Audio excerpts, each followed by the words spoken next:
Real Madrid yana Manchester City'ni yengdi. Hatto City 10 kishi bo'lib qolganidan keyin ham bu o'yinda intriga oxirigacha saqlanib qoldi. Ammo bu safar yana bir nom e'tiborni tortdi. Abduqodir Husanov.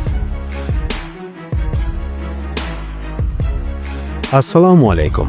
Bugun Manchester City va Real Madrid o'rtasidagi Chempionlar Ligasi javob o'yini haqida gaplashamiz.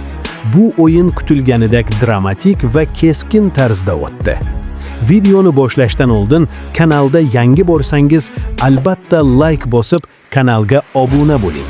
Bu sizga eng muhim futbol yangiliklarini tez va sifatli yetkazishimizga yordam beradi. Uchrashuv Etihad stadionida boshlandi va Manchester City o'yinni ancha faol boshladi. Mezbonlar ilk daqiqalardanoq bosim o'tkazishga harakat qildi. Ammo o'yinning burilish nuqtasi 20-daqiqada yuz berdi. Bernardo Silva qizil kartochka olib maydonni tark etdi va shu holat o'yinning butun ssenariysini o'zgartirib yubordi. City 10 kishi bo'lib qolgach, Real Madrid o'yinni o'z nazoratiga ola boshladi. Oradan ko'p o'tmay Vinicius Junior penaltidan gol urib hisobni 1-0 ga olib chiqdi. Real Madrid ustunlikni qo'lga kiritdi va o'yinni nazorat qila boshladi. Shunga qaramay Manchester City taslim bo'lmadi. 41-daqiqada Erling Haaland o'ziga xos hujumni yakunlab, hisobni tenglashtirdi. Birinchi bo'lim 1-1 hisobida yakunlandi va intriga saqlanib qoldi. Ikkinchi bo'limda Real Madrid ehtiyotkorroq o'ynadi.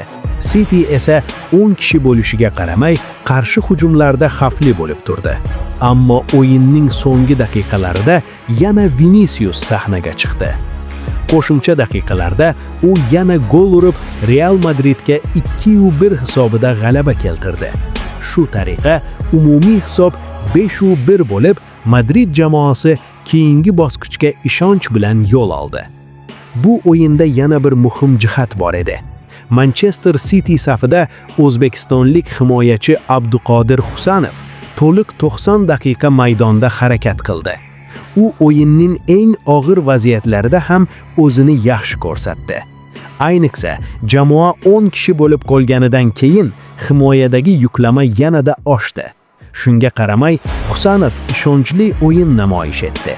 Sofascore bahosiga ko'ra, u 7.2 reyting oldi va bu Manchester City himoyachilari orasida eng yuqori natija bo'ldi.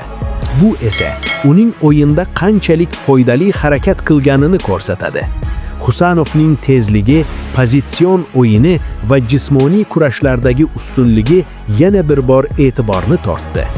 Bunday o'yinlar orqali u asta-sekin Manchester City tarkibida muhim futbolchiga aylanib bormoqda.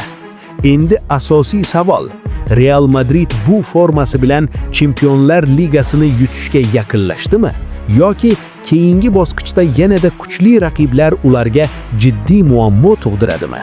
Sizning fikringiz qanday?